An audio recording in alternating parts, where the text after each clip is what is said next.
Now, what kind of lockdowns and restrictions did you have in place, and how did that impact your winery operation? Well, on a domestic front, we initially shut down our premises to the public, and that was the case for a number of weeks. We then reopened, and we've had spacing and mask wearing conditions applied. So the spacing is generally 1.5 metre distance between people, and as you can imagine, it's not an easy thing to police. Yeah, yeah. And a lot of basic social practices have been shut down. So dancing, for example. There is a range of restrictions on various premises as to what can and can't operate, and there's not necessarily a consistency across that. But you know, I would hate to be a politician or a regulator in these times, because they're unprecedented, and it's very difficult to generalise. Or I guess there are always going to be cases where circumstances dictate. And I have a friend, for example, who went to Victoria to visit her daughter, who has a new baby. She's been unable to get back to South Australia now for several weeks. Oh, boy, right, I see. That's typical of many situations here that cross-border restrictions have seriously impacted on families and on business. So we went through, just going back to your original question, we went through a period of basically a soft lockdown, I suppose. Then we opened up with restrictions. At the moment, we are required to wear masks wherever we're in public. The funny one is we can go to a restaurant or a bar, we walk in with the mask on. When we sit down to take food and wine, we obviously take the mask off. So, and then if you get up to go to the restroom, you put the mask back on. It's a bit hilarious, but that's... I would probably, I mean, given the choice, I'd probably wear a mask going to most washrooms in bars anyway, but that's just a personal thing with me. Yeah, that was pre-COVID. That was so yes, in terms of trade, the initial impacts were from our on-premise business in Australia, where restaurants and hotels and bars were closed. So that did have an impact, and is still having an impact with New South Wales and Victoria being still in lockdown. Well, actually, Victoria is just coming out. Overseas markets, New Zealand has been in lockdown now for 10 or 12 weeks. Yeah. And we had shipped some new product over there just recently, but you know, they can't get it to market yet. USA, our business is down, but not down as much as we might have expected. Canada remains stable. We're down a bit on the western side, but Ontario, bless Ontario, and the LCBO, we continue to see results. So it's mainly me, Tony. It's you, Jamie. It's you.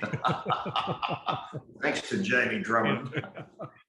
But yeah, we're very grateful that we have such strong connections in Ontario and in Canada generally. It's our strongest export market. Fantastic. And that was a decision, well, it's a decision we made a long time ago. It started on a fairly personal premise that Canada has snow, and so we could ski when visiting. But you know, the language and the cultures of Canada and Australia are not generally that far apart, so it made sense.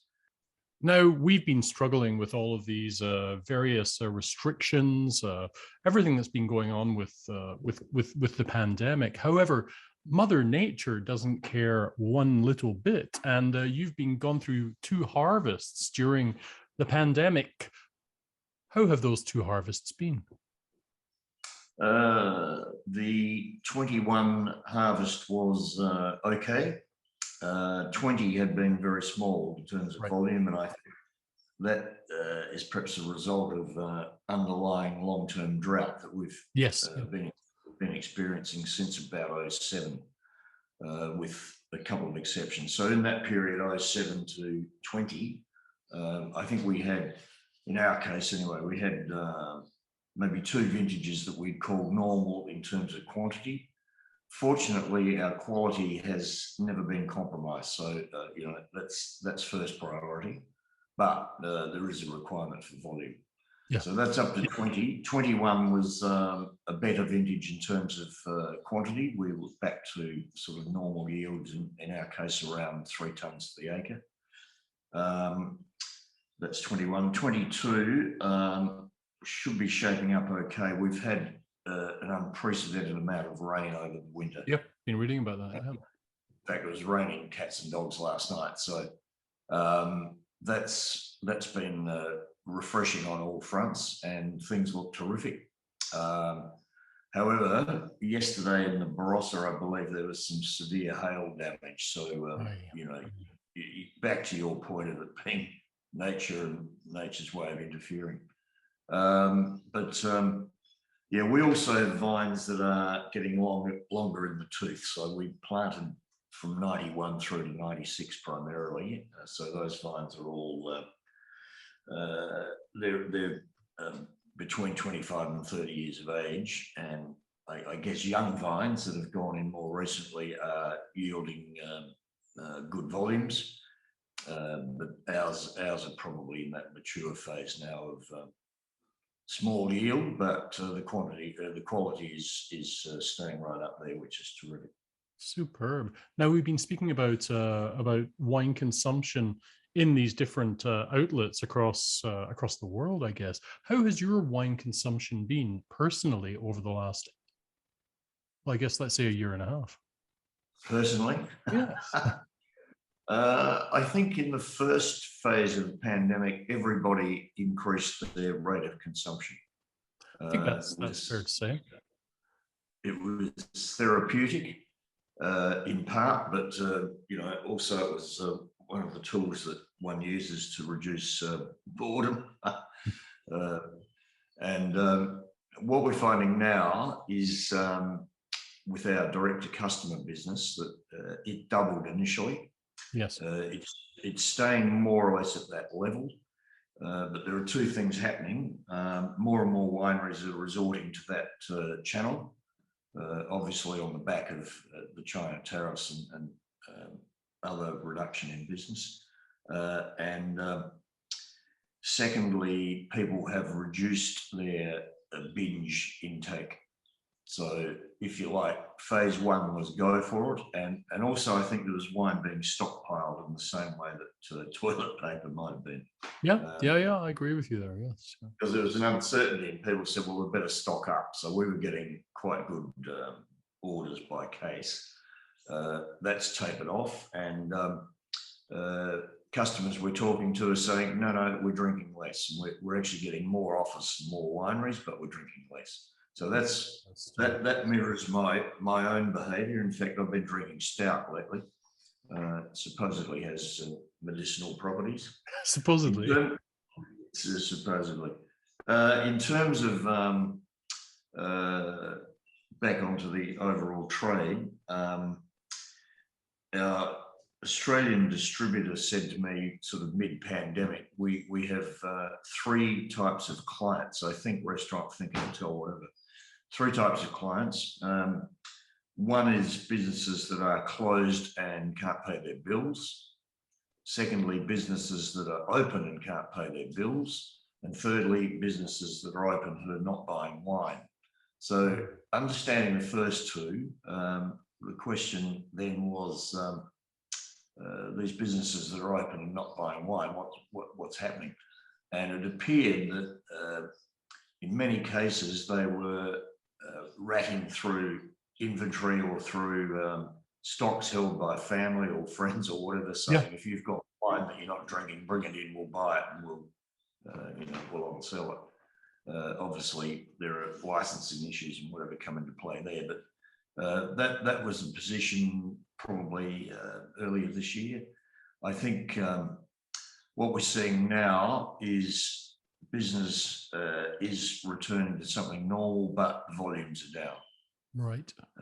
And again, I use the China pivoting example because the main retailers, supermarkets and the like are taking advantage of that wine availability. So yeah, we're going to have to just paddle a bit harder for the immediate future. Well, Tony, it's really nice to catch up with you again. I appreciate you giving us such an in-depth insight into everything that's going on over in McLaren Vale and Australia as a whole. Wish you all the best with your gradual opening in your part of the world. And when the airways are open once more, we'd like to welcome you back over to Ontario. I love Ontario, you know that. I do. I do. So, Jamie, thank you. And yes, we also just talking about the Black Chook that is going to Essentials in the new year. Oh, right. Okay. Okay. That's a good thing to hear. It'll be on the shelves of the LCBO stores 7 days a week. So we're seriously looking forward to that. I think that will satiate my needs out in the country here because there's a place that has all the essentials. So that's good. That's good to hear. Yeah. No, well, you'll be able to get it without fear. Yeah, we've performed really well in Ontario, particularly over the last 3 or 4 years. So thanks to you and all our loyal followers in your market. Yeah. And you're fantastic chaps at Dionysus as well, of course. Yes, Alex, John, and Theo, Marina. Yeah, fantastic. Good people. Good people. Always nice to keep in touch, Tony. Thank you very much for all of your insight there, and we'll chat again soon, I hope. Jamie, thank you. Take care. Cheers, mate.